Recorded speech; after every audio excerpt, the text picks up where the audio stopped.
Hi. The phone just cut me when I was in the middle of the sentence earlier because I ran out of storage space. And now I've transferred content over. I have to, of course, seal this discussion because I feel like I'm at the end of it. My heart is broken. But anyway, this disease that I was describing in my other parts that dwells in the hearts of people in comment sections called encephalitis commenta trollus la zombie. It's basically an illness that comes inside the hearts of people. It's contagious highly, who are already holding a bad energy, bad vibes nyana in their hearts for you, but they, under normal circumstances, are here. They keep quiet until the first person throws the stone, and then they all just climb one on top of the other, ransacking you in your comment section, breaking the heart of a person they don't know, and then it just goes on and on and on.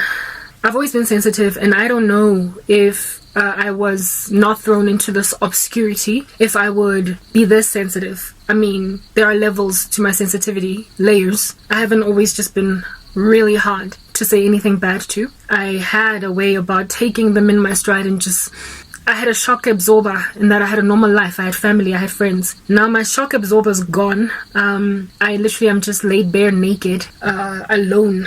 And so for those reasons, I don't have the same capacity for trash, to take trash in my stride as I used to. Now everything just hurts a lot more. And I'm too broken, I'm too devastated to deal with trolls. And I know that these insensitive comments, yes, like it, there's more where they came from. They will magnify a number and they're not gonna stop. They're not gonna stop. So it's pointless for me to deal with perhaps one or two people that might get convicted, because it's going to be like, as I grow, 10,000 more. So my solution has been to basically close out my comment section on TikTok. The sad thing with that is now I'm kind of stuck with slowness of growth. But it's okay, I'll just take it in my stride. This encephalitis, la commenta troll zombie disease. If at all you have it, be careful for it, like watch out for it. You might find yourself being insensitive towards a completely innocent person because something in your heart. You want something to be out of place. You want the hair to fall out of place in this person, but they're not quite getting around to dropping hairs to the ground. Until you get bravery or another person that says something first, and then you troll the person's comment section. There is nothing more heartbreaking to me to be told by complete strangers that I likely need to get diagnosed with some mental illness. Thank goodness Hosea was not called crazy for continuing to go back to Gomer, to go and fetch Gomer, because God led him to, despite what everybody around said. Because then we would not have an image of Israel coming back to Christ in Jacob's trouble. Thank God Jeremiah, despite crying, continued to prophesy, even though people wanted to call him a madman, even though Jehoshaphat went and burnt his scroll. Thank God that Hannah continued to pray, despite being taunted every day by Penina. Thank God that Daniel knew that ultimately he would be freed from that lion's den, and thank God that the testimony of Shadrach, Meshach, and Abednego was inspiring enough to even make Nebuchadnezzar realize that the God of Shadrach, Meshach, and Abednego is the one true God.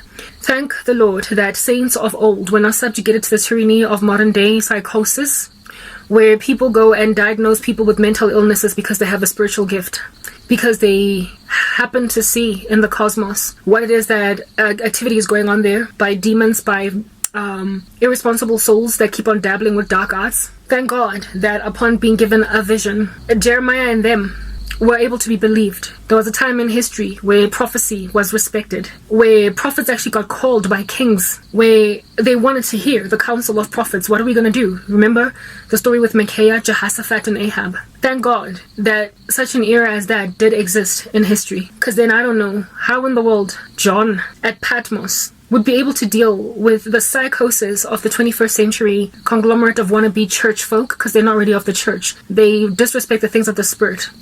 Imagine upon John being caught up in the sky and seeing all of these events as they unfold in the book of Revelation, telling some crèche. It's essentially like a crèche because they're like children. They've never really grown in the things of the spirit. They literally diagnose God events in a very worldly carnal sense, so they might as well be banabako crèche because khabana tlhaloganya.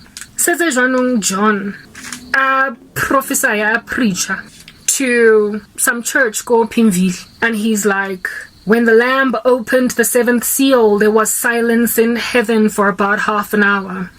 Then I saw the 7 angels who stand before God, and 7 trumpets were given to them.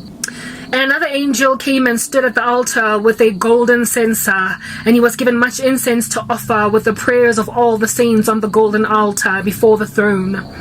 And the smoke of the incense with the prayers of the saints rose before God from the hand of the angel. Then the angel took the censer and filled it with fire from the altar and threw it on the earth. I'm starting to see eyes rolling. And there were peals of thunder, rumblings, flashes of lightning, and an earthquake. Now the 7 angels who had the 7 trumpets prepared to blow them. The first angel blew his trumpet, and there followed hail and fire, mixed with blood, and these were thrown upon the earth, and 1/3 of the earth was burned up, and 1/3 of the trees were burned up, and all the green grass was burned up. The second angel blew his trumpet, and something like a great mountain burning with fire was thrown into the sea, and 1/3 of the sea became blood. 1/3 of the living creatures in the sea died, and 1/3 of the ships were destroyed. The third angel blew his trumpet, and a great star fell from heaven blazing like a torch. And it fell on 1/3 of the rivers and on the springs of water. The name of the star is Wormwood. 1/3 of the waters became wormwood, and many people died from the water because it had been made bitter.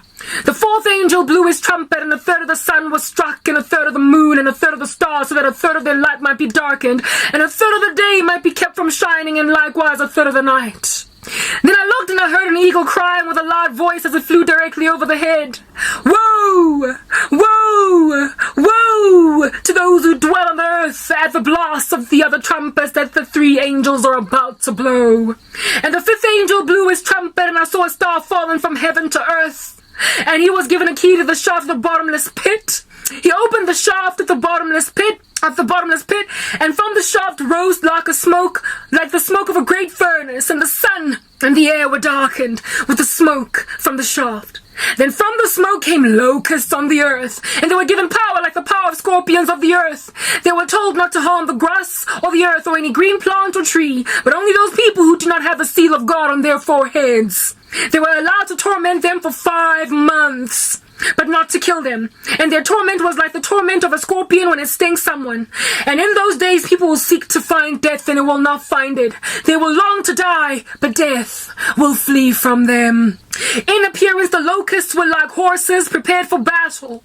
On their heads were what looked like crowns of gold. Their faces were like human faces, their hair like women's hair, and their teeth like lions' teeth. They had breastplates like breastplates of iron, and the noise of their wings was like the noise of many chariots with horses rushing into battle.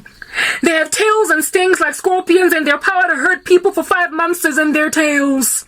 They have as a king over them the angel of the bottomless pit. His name in Hebrew is Abaddon, and in Greek he is called Apollyon. The first woe has passed, behold, 2 woes remain.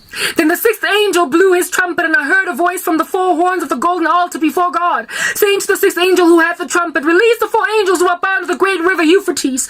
So the 4 angels who had been prepared for the 4-hour and the day, the month and the year, were released to kill 1/3 of mankind. The number of the mounted troops was twice 10,000, 10 times 10,000. I heard their number, and this is how I saw the horses in my vision and those who rode them. They wore breastplates the color of red and sapphire and of sulfur, and the heads of the horses were like lions' heads, and the fire and smoke and sulfur came out of their mouths. By these 3 plagues, and smoke and sulfur coming from their mouths, for the power of the horses in their mouths and in their tails, and for their tails their serpents are like serpents with heads, and by means of them they wound.